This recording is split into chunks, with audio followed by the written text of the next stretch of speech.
अधिकृत प्रत्याशी विलास भाऊ भोगारे जी पे पहुंचे हैं, तो इनको लेकर आप क्या मत रखती है? आता आमचे तर लाडके भाऊ आहेत, अच्छा, चांगले कार्यकर्ता आहेत.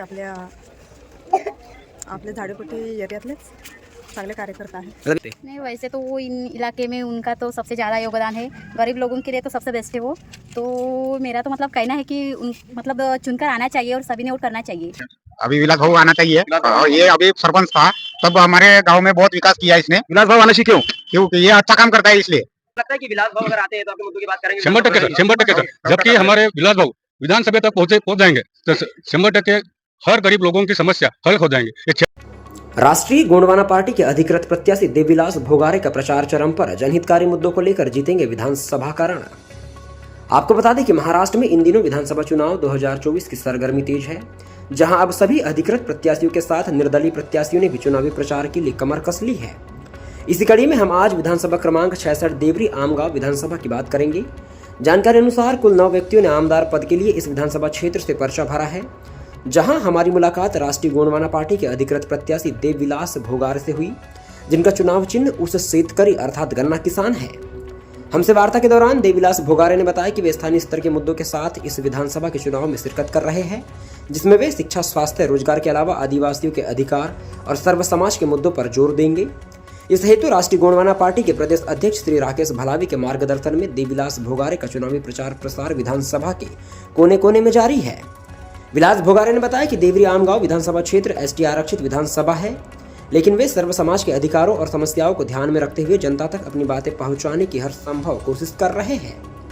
हमारी न्यूज टीम द्वारा भी क्षेत्र में आने वाले कुछ ग्राम के ग्रामवासियों से बात की गई, जहां खासकर विद्यार्थी वर्ग और किसान भाइयों ने उन्हें आने वाली समस्याओं के बारे में अवगत कराया. विद्यार्थियों ने जहां शिक्षा हेतु कम पढ़ने वाले संसाधन जैसे पुस्तकालय, आवागमन के साधन व बरसात में आने जाने में होने वाली समस्याओं के साथ खेल मैदान की बात पर जोर दिया, तो किसान भाइयों ने खेती करने में लगने वाले जरूरी संसाधन जैसे कीटनाशक, खाद के संबंध में आने वाली समस्याओं को हमारे मध्य रखा है. आपको बता दें कि राष्ट्रीय गोंडवाना पार्टी के अधिकृत प्रत्याशी देवविलास भोगारे का सामना मुख्य रूप से भाजपा से खड़े प्रत्याशी संजय पुराम व कांग्रेस के प्रत्याशी राजकुमार पुराम से है. देवविलास भोगारे ने हमें बताया कि वे यदि आमदार बनकर आते हैं तो उनके क्षेत्र में फैली शिक्षा, स्वास्थ्य, रोजगार और उन्नत इंफ्रास्ट्रक्चर की समस्या से वे अपने क्षेत्र की जनता को निजात दिलाएंगे. साथ ही कई वर्षों से लंबित आदिवासी समाज की मांगों के मुद्दों को विधानसभा के मध्य भी रखेंगे. इन सभी मुद्दों और बिंदुओं के आधार पर श्री विलास भोगारे का प्रचार प्रसार पार्टी के प्रदेश अध्यक्ष राकेश भलावी के मार्गदर्शन में जोरों पर चल रहा है, जहां 20 नवंबर को होने वाले मतदान में उनके भविष्य की कहानी छुपी हुई है. फिलहाल बने रहिए खबर के तीर न्यूज चैनल के साथ. नमस्कार दोस्तों, हम आज खड़े हैं देवरी आमगांव विधानसभा के पालमपुर गांव में और यहाँ जनता की राय जानेंगे कि बीजेपी, कांग्रेस और ये जो हमारे राष्ट्रीय गोंडवाना पार्टी के प्रत्याशी है देवविलास भोगारे जी, कैसा क्या कार्यकाल रहा है पिछले विधायक का. क्या नाम है आपका? मेरा नाम पुनेश्वर मारुति बोयर है. बताइए, इससे पहले जो विधायक थे, यहाँ पे आमदार थे, कैसा कार्यकाल रहा है? और उनका कार्यकाल भी तो अच्छा था, मगर जो भी हमारे मांगे है जी, जो जमीन जंगल, इसके माध्यम से जो भी हम हमारे इधर जो लोगों की जो समस्या है, इसके ऊपर उपजीविका है, उन जो तो इनकी जो मांगे है वो पूरे नहीं होती. क्या क्या समस्या है आपकी? जैसे जल जंगल जमीन है, जैसे वो जो भी गौन उपज है उसके जो हम संकलन करते हैं, इसके ऊपर नहीं कि कोई भी ऐसे मतलब जो भी हमें फॉरेस्ट की तरफ से बोलोगे ऐसे नहीं, क्या जो भी समस्या आती है ऐसे, तो वो हम जो भी मानते हैं तो वो पूरा नहीं होता. हमारा आपकी मांग पूरी नहीं होती? नहीं होती. आप आप इसके लिए किसे जिम्मेदार मानते हैं? हम ये कलेक्टर तक गए हैं और ये सभी आमदार सभी के आमदार यहाँ का जिम्मेदार है इसके लिए? हाँ, आमदार नहीं है, मगर सभी के पास ऐसे मांडे हैं, हम प्रस्ताव सभी के पास डाले, मगर ऐसा कोई भी इसके ऊपर कोई बात ही करना नहीं चलता. आपका नाम? इमरान सलाम है. क्या कहना चाहेंगे? अभी विलास भाऊ आना चाहिए. और ये अभी सरपंच था तब हमारे गांव में बहुत विकास किया इसने. विलास भाऊ आना चाहिए. क्यों? क्योंकि ये अच्छा काम करता है इसलिए. किस गांव के व्यक्ति हैं? हम मगरडो का छो. मगड़ होके हाँ. सरपंच थे विलास भाऊ के? हाँ, सरपंच से. और अच्छा काम किए, जमीन इसका, उसका, फॉरेस्ट का, इसका सबके लिए अपने को मदद किए. और इनके सरपंच के कार्यकाल से आप खुश हैं? हाँ, खुश है. तो आप आगे भी अच्छा काम करेंगे. आपका ऐसा मानना है कि अब आमदार बनना चाहिए? आमदार बनना चाहिए और हमारा जो भी मांग है तो उनके सामने लेके जाने कौन है। अच्छा, संजय भाऊ और राजकुमार भाऊ क्यों नहीं चाहिए, तो विलास भाऊ क्यों चाहिए? ये अच्छा काम किया, अच्छा काम किया। जो अच्छा काम करेंगे वो अपने को चाहिए। संजय भाऊ ने कैसा काम किया पहले? वो तो क्या काम किया तो हमारे को पता तो नहीं है, कुछ आया नहीं हमारे तरफ, अच्छा, इधर आया ही नहीं, आया नहीं, काम भी नहीं आया उनका कुछ। मतलब विलास भाऊ चाहिए अपने। अपने को विलास भाऊ चाहिए। दादाजी अपना सर मेरा नाम माझे नाव है देवेंद्र गाव। क्या क्या जनहित के मुद्दे जो सर पिछले विधायक ने नहीं किया? पिछले विधायक ने जब तक अपन जो निवेदन सादर किए वो निवेदन पे कोई ऐसा फोकस नहीं मिला, जबकि हम कलेक्टर ऑफिस तक हमारे क्षेत्रों की समस्या, हमारे जनताओं की समस्या, उनको टेबल तक हम पहुंचे, तब भी हमको वो समस्या का हल नहीं हुआ। नहीं आमदार साहब का सपोर्ट मिला, नहीं संजय भाव का सपोर्ट मिला, नहीं ससराम कुरुटे का सपोर्ट मिला। वो निवेदन को कैसे बोले, किस प्रकार की समस्या थी? समस्या ने जल जंगल जमीन का, क्योंकि कैसा है सर, देखो ना, अभी जल जंगल जमीन बोले तो यहाँ के मूल निवासी आदिवासी के साथ में SC ST OBC बिजनेटी मराठी ये सब आते हैं। जबकि आदिवासी यहाँ से हटेगा तो यहाँ OBC क्या करेगा, NT क्या करेगा, SC क्या करेगा, उनको भी उनके साथ में भगाना चाहते हैं। प्रशासक हमारे हर निवेदन पे लक्ष्य नहीं देते। महंगाई के बारे में क्या कहना चाहिए? और महंगाई के बारे में ये कहना चाहता हूँ सर, जबकि हमारे गौर गरीब लोगों को जो उधार निर्वाह के लिए जो जल जंगल जमीन हमारे साथ में है, उसी साथ में जो हमारे पास रोजगार है वो रोजगार अच्छे ढंग से नहीं मिलते, प्रशासन के माध्यम से रोजगार भी नहीं मिलते। उसके साथ साथ में जो अपने लोग जो है वो जल जंगल जमीन में तो उपजीविका है उनका, उसके साथ साथ में जो उनके रोजी रोटी वो भी नहीं मिलती। ऊपर से महंगाई जो है, महंगाई में सादा वो खाने का ऑयल से लेके पेट्रोल तक, डीजल तक, सभी चीज को, ये सब्जी भाजी आज का मार्केट है पालांदुर का, ये मार्केट में भी 80 रुपए किलो, 90 रुपए किलो, 100 रुपए किलो तक ये सब्जी भाजी मिलती है।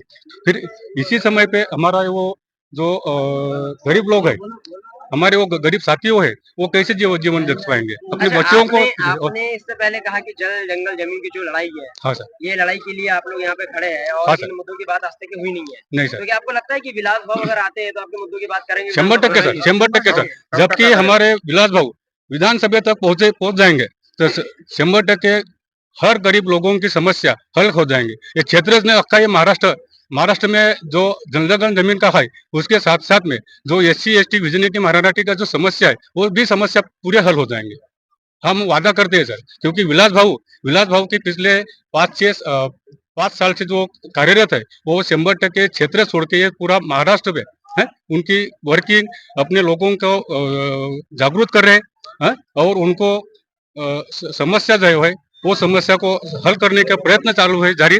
मगर हमारे पास विधायक बोले निवेदन हम जब तक टेबल पे मनते हैं, मगर वो निवेदन पर हमारा फोकस कुछ नहीं मिलता। महाराष्ट्र के समस्त स्कूल निजीकरण की भेंट चढ़ा गया, क्या कहना चाहेंगे आप? कैसे बोले सर? पूरे स्कूल निजी हो गए, निजीकरण हो गया सब, यानी लोगों ने विद्यालय है, सरकारी है, वो निजीकरण हो गया है, प्राइवेटाइजेशन हो गया उसका। बिल्कुल सर। जबकि देखो ना, हमारा गौर गरीब आदमी का जो लड़का है वो लिखा पढ़ा है, वो एजुकेटेड है, मगर जो प्राइवेट में काम कर रहा है, कंपनी में काम कर रहा है, वो सरकारी थी, आज तक सरकारी थी वो कंपनी। सरकारी में हमारा बच्चा जाके कैसा तो भी अपना परिवार पालन पोषण कर रहा था। अभी सभी वो प्राइवेट कंपनी बनाने से सब अपने वो वहाँ कंपनी में चलाते हैं वो, और हमारा जो बच्चा है लिखा पढ़ा है, एजुकेटेड है, तो भी वो बेरोजगार पड़ा हुआ है, उनको कोई नहीं पूछता। नाम है जी आपका? सुनीता राधेश्याम गांधी। जैसे कि आप जानते हैं कि आज विलास भोगारे जी, जो राष्ट्रीय गोंडवाना पार्टी के प्रत्याशी अधिकृत, आपके द्वार पे आए हैं आपका मत मांगने के लिए। क्या योगदान रहेगा आपका इस बात पे? नहीं, वैसे तो वो इन इलाके में उनका तो सबसे ज़्यादा योगदान है, गरीब लोगों के लिए तो सबसे बेस्ट है वो। तो मेरा तो मतलब कहना है कि उन मतलब चुनकर आना चाहिए और सभी ने वोट करना चाहिए। अच्छा, आपको लगता है कि विलास भाऊ भोगारे आएंगे तो आप लोगों की बातों को ऊपर तक के ले जाएंगे? हाँ, बिल्कुल लगता है। हाँ, तो आप लोग बिल्कुल इनके बटन पे छाप मारेंगे? चलिए। क्या नाम है आपका? सोनू से। तो सोनू शेख जी, जैसे आप एक युवा है और विलास भाऊ भी युवा है, तो आप क्या सोच रखते हैं विलास भाऊ को लेकर के? कुछ नहीं, अपने इधर यानी कैसे जो जवान लड़के हैं उनके यानी सरकारी योजनाओं का कैसा है लाभ नहीं मिलता। हाँ, उनके इधर तक तो पहुंचती ही नहीं खबर इधर तक के मतलब किधर तक के? अपने अपने एरिया में अच्छा, पालनपुर में तो पहुंचना चाहिए। तो आपको लगता है विलास भाव आएगी तो पहुँचेगी? हाँ जरूर, तो बिल्कुल फिर 20 तारीख को चौथे नंबर की बटन दबाएंगे आप? आराम से जी, वो भी कोई बताने वाली बात है क्या? चलिए ठीक है, बहुत बहुत धन्यवाद आपका। महोदया जी, जैसे मुझे जानकारी मिली कि ये इस विधानसभा क्षेत्र की सबसे बड़ी ग्राम पंचायत पालंदुर है और आप यहाँ की मुखिया है, और आज आपके द्वार पर जन समर्थन प्राप्त करने के लिए हमारे जो राष्ट्रीय गोंडवाना पार्टी के समर्थित प्रत्याशी है, मतलब अधिकृत प्रत्याशी विलास भाऊ बोगारे जी, वे पहुँचे हैं, तो इनको लेकर आप क्या मत रखती है? आता आमचे तर लाडके भाऊ आहेत, अच्छा, चांगले कार्यकर्ता आहेत आपल्या झाडेपट्टी एरियातलेच चांगले कार्यकर्ता आहेत। मतलब इस क्षेत्र में इनकी पहचान है, सब लोग इनको जानते हैं, हाँ, और आपका कहना है कि अगर विलास भाऊ जीत के आते तो वाकई में वो काम करेंगे जो इस क्षेत्र की मांग है। हाँ। ठीक है, बात करते हैं, आपसे बात करेंगे अम्मा। अच्छा, आप एक विद्यार्थी, आप पढ़ाई करते हैं? आप हाँ, कौन सी क्लास में पढ़ते हैं आप? BA final year. BA final कर रहे हैं। तो बीए फाइनल कर रहे हैं आप, तो जिस तरीके से बोगारे जी ने बताया कि अधिकांश बच्चों को छात्रवृत्ति भी नहीं मिली है, ऐसी कुछ स्थिति आपके कॉलेज में देखने मिली आपको? वैसे तो कोई नहीं है, बस हमारी यही है कि यहाँ से आने-जाने में हमें देवरी पड़ती है, इसलिए आने-जाने में बहुत तकलीफ होती है। जैसे कि हमें साइकिल से जाना पड़ता है। कोई ऑटो वगैरह भी नहीं चलता है इधर से, तो वही से। अच्छा, इंफ्रास्ट्रक्चर कमजोर है और वो बनना चाहिए। तो बोगारे जी से आपकी क्या मांग है? अगर वे आते तो क्या करेंगे? क्या करना चाहिए उनको? हमारे लिए कोई सुविधा, जैसे कि हम एक कॉलेज वाले हैं ना, हमारे लिए कोई बस की सुविधा वगैरह नहीं है, तो हमारे लिए वही चाहिए। और जो वो हमारे गाँव का पुल है, उधर उधर हर हर साल पुल में हाँ, बाढ़ आती है, तो वो एक देखें। तो ऐसे कुछ सामान्य मुद्दे हैं जो इस क्षेत्र में फैले हुए हैं, चाहे फिर रोड की बात कर ले या सड़क की बात कर ले या फिर शिक्षा की बातें कर ले। इसकी अच्छा, गाँव में लाइब्रेरी भी चाहिए आपको? अच्छा अच्छा, पढ़ाई के लिए, मतलब बाहर जाना पड़ता है आप लोगों को पढ़ने के लिए। अच्छा, आपका एक लाइब्रेरी वाला जो इश्यू था, उसके बारे में क्या कहना चाहेंगे आप? सर, आम्हाला देवरी खूप लांब पडते इथून, म्हणजे अभ्यास वगैरे करण्यासाठी. तर आम्हाला लायब्ररीची सुविधा उपलब्ध करून देवरी देणे. काफ़ी दूर पड़ता है आपको, इस हां, वजह से हो आपको यहाँ सर, पे हो. उसकी आवश्यकता चाहिए। तो हां. आज से पहले जो भी यहाँ पे जनप्रतिनिधि थे, उनसे कोई माँग उठी ऐसी कि लाइब्रेरी चाहिए यहाँ पे गाँव में हो करके? सर, माग केली पण ती अजूनपर्यंत पूर्ण नाही झाली. अच्छा, और यहाँ के हां. जो ग्रामीण सरपंच हो गए, उन लोगों से बात की आपने कभी इस संबंध हां में? सर, किए. पर ऐसा कभी नहीं हुआ। हं. इसके अलावा और क्या माँग है आपकी, कि अगर कुछ होता है आगे जाके चुनाव में तो सरकार बनती है या फिर बोगारे जी जीत के आते हैं या फिर कोई और भी जीत के आते हैं, उनसे क्या माँग है आपकी? मतलब पढ़ाई में और ये आने-जाने की तकलीफ, ये सब. इन सभी चीज़ों को हां. लेकर के। तर आणखी एक ठीक है। मांग आहे, की अच्छा, जसं खेड्यातले मुलं आहेत, ग्रामीण भागातले, त्यांना स्पोर्ट्सची खूप आवड असते. म्हणजे ते खो-कबड्डी म्हणा, हे खूप त्यांना खेळण्याची आवड असते. ते अभ्यासाकडे लक्ष देणार नाही, पण ह्या गोष्टींमध्ये त्यांना खूप आवड असते. तर ते त्यांना तिथपर्यंत ते पोहोचू शकत नाही. तर ह्या गोष्टी म्हणजे ग्राउंड वगैरे। हां, म्हणजे ग्राउंड वगैरे मतलब पाहिजे यहाँ जो पाहिजे. बच्चे हैं वो खेल के प्रतिभावान छात्र हैं, लेकिन हं. उनको खेलने में ग्राउंड नहीं है और साधन नहीं आदिवासी है। एरिया है ना, हाँ, इसलिए ज्यादातर लोग पुलिस यहीच बिल्कुल, करते पुलिस, हैं. आर्मी हाँ, वगैरह। इसलिए हमें ग्राउंड बिल्कुल, बिल्कुल। ट्रेनिंग मतलब इस प्रकार की सुविधा आपको चाहिए, आपकी माँग है। हाँ. चलिए ठीक है, और कोई कुछ बोलेगा? तुम्हाला 1500 न देता जे हां, हायर एज्युकेशन हां, साठी जास्त आम्हाला पैसे नाही लागतात मिळत ना. ना. आणि कौन है अभी? माझे 21 वर्ष कौन है? कंप्लीट नाही झाले आहेत, म्हणून मला नाही मिळत. आणि मी सर, क्या नाम है आपका? मेरा नाम तेजपाल जगन्नाथ लट है। मैं यही का रहने वाला हूँ, कनाड़गांव। बिल्कुल। जिस तरीके से आपने आज देखा कि बोगारी जी ने यहाँ पे सभा ली और काफ़ी मुद्दे उन्होंने यहाँ पे रखे। जैसे विस्थापन की बात भी करें, जो टाइगर कोर की बात करें, वही हमने बच्चों से बातें करी, उन्होंने कहा कि उन्हें बहुत सी शिक्षा जो सुविधा है वो नहीं मिल पा रही है। आने-जाने में उन्हें दिक्कत जाती है, कभी बाढ़ आने की वजह से पुल पे पानी आ जाता है या इवन फिर रोड भी नहीं है तरीके से, और भी अन्य-उन्य ऐसी बातें करी जिसमें खेल मैदान की बात भी थी। तो आपका क्या मत है इन सब चीज़ों के ऊपर में? सबसे मुझे ये कहना है मीडिया के सामने कि मीडिया ये लोकशाही का पांचवा आधार स्तंभ है। चौथा ये सवाल। चौथा। बिल्कुल।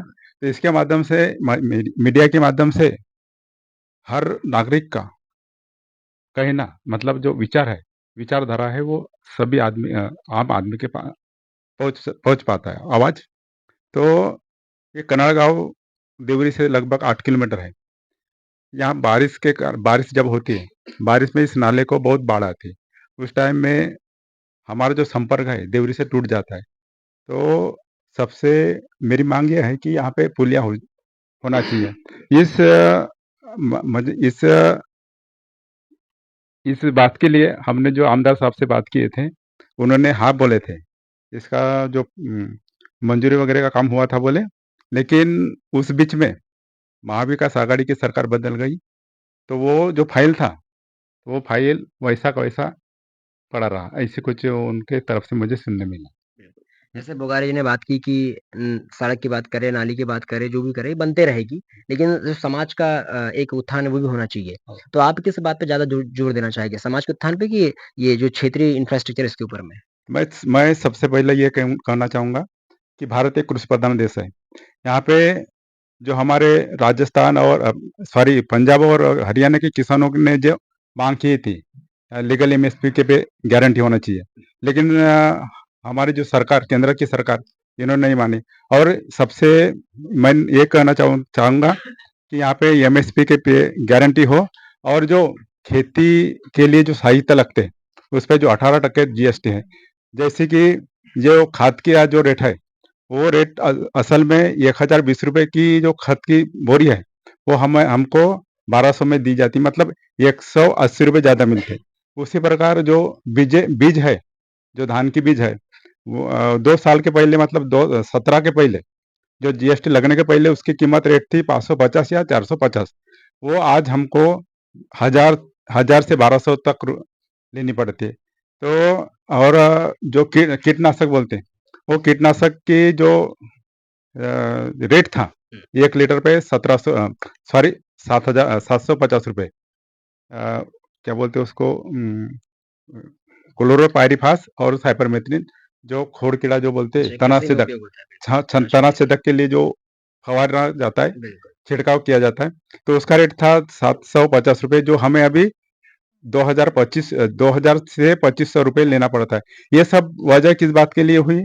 जीएसटी के कारण हुई। जबकि सरकार या सब लोग बोलते हैं कि भारत एक कृषि प्रधान देश है, तो यहाँ पे जो कृषि को जो निविष्ठा है और जो साहित्य है उस पे जीएसटी नहीं लगना चाहिए।